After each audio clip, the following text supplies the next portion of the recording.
Jeff Bezos is really rich, but does it really mean what we think it means? And does it really matter? Today on Matt's Money Matters, we talk about the world's first centibillionaire, Jeff Bezos, the founder of Amazon. Is he a modern-day pirate with a pile of gold coins in a 21st century cave? Or an entrepreneur making an impact on the world? Let's find out.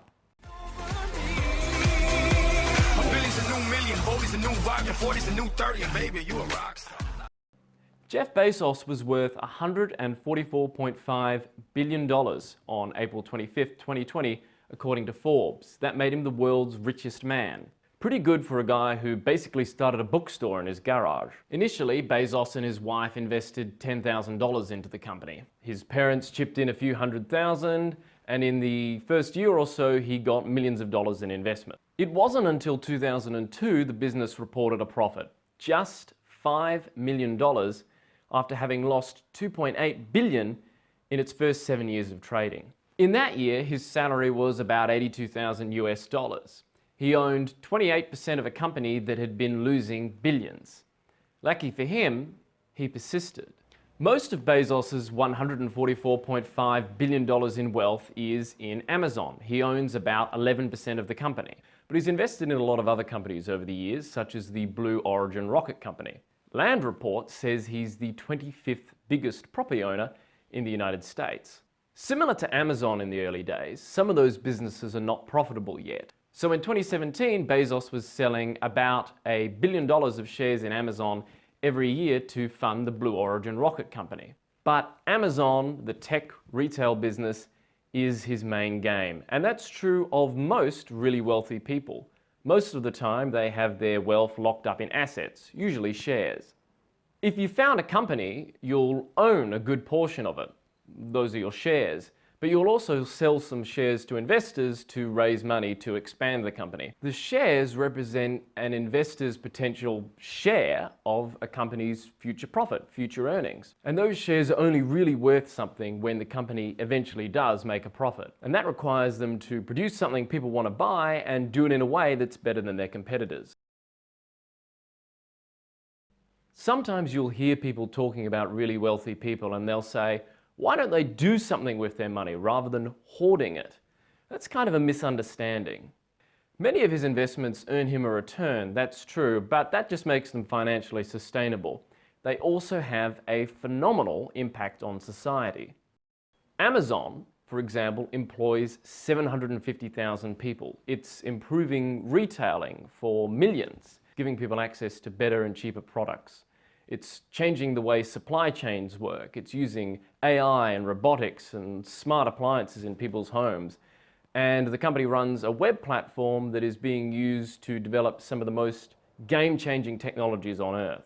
Bezos also invested $112 million in Airbnb and $37 million into Uber. And for that I say, thanks Jeff for subsidizing my Uber trips and helping me access accommodation when I go to travel overseas.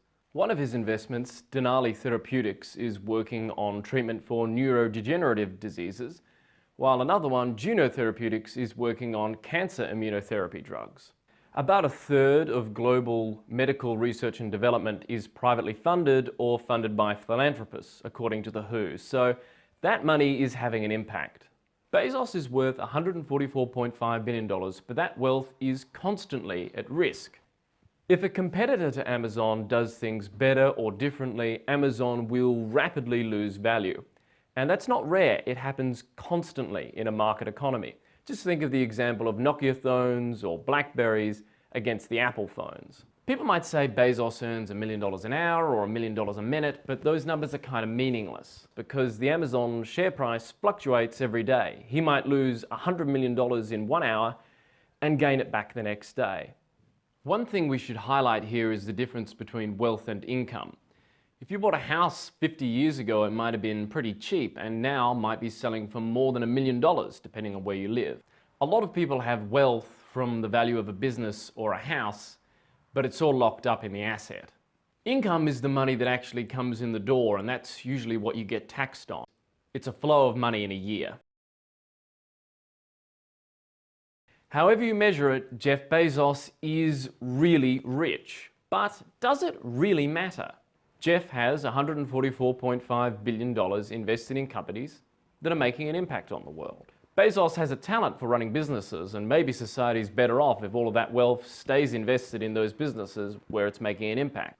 Some people argue he doesn't need that money. Well, no, he doesn't need that money. But what is need exactly?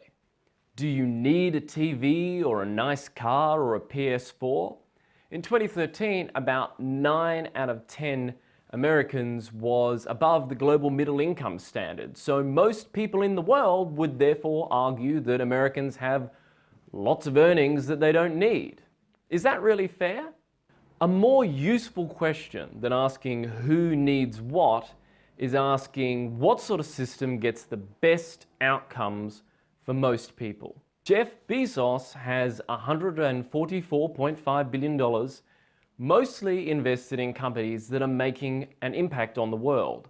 It's not like he's sitting on a big pile of coins like Scrooge McDuck. It doesn't work that way.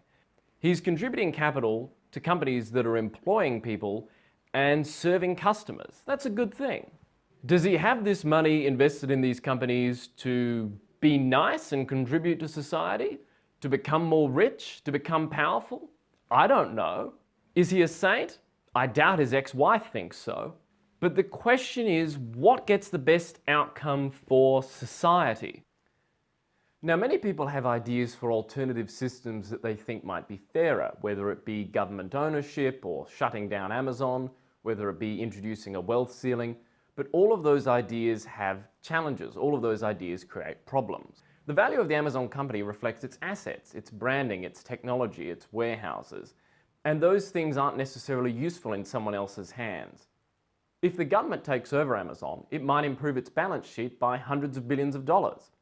But then it owns warehouses, it owns technology, it owns servers, it owns a brand. It doesn't mean that the government will have hundreds of billions of dollars of cash that it can give out to people who are vulnerable. So instead, the government is left to operate the business, and history shows governments are not very effective at operating businesses. In fact, if you've ever met a career politician, you would know we don't want these people anywhere near running businesses. So the government could run Amazon and earn a profit, and that money could be used, for example, to help homeless people. But there's no guarantee the government running the business would make it as profitable as Jeff Bezos. In fact, the evidence shows the opposite is the case.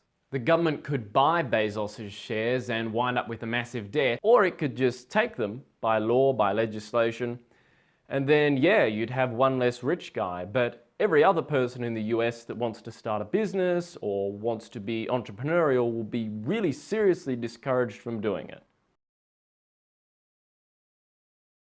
Thinking about a wealth ceiling, well, what happens when someone hits the ceiling? Lots of startups get investors, and the startup might be valued at millions and millions of dollars before it's even earned a profit or before the owner is even paid a salary. Jeff Bezos in the early 2000s, he was earning 80 grand of salary, but the company was losing billions. It might have had a massively high valuation, but that doesn't mean it was generating cash for the benefit of the owner. What a wealth ceiling would have done is discouraged Amazon investing in new product lines like Amazon Web Services. Once somebody hits this fictional wealth ceiling, they have no incentive to keep working or keep innovating, to invest, to create new ideas. And how do you implement a wealth ceiling from a practical perspective? Does Jeff have to sell half of his shares in Amazon? To who exactly? If there's a wealth ceiling, who's going to buy them? Ultimately, while people see huge wealth as obscene, it's just an estimate of the future income from owning Amazon. And over time, he sells some of those shares and puts it to use doing the stuff he wants. But it's not like he's sitting on $144.5 billion in cash. It represents his share of Amazon's technology, its assets, its buildings, its brand value. A lot of those things would frankly be pretty meaningless in my hands or yours, and certainly in the hands of the government. If the wealth is invested in a business, then society benefits from the jobs and the services and the ideas that are created by that business. So what do you think about Bezos? Greedy supervillain hoarding wealth? Or is our society better off from entrepreneurs like him? Let me know your thoughts, and be sure to watch the next episode of Matt's Money Matters.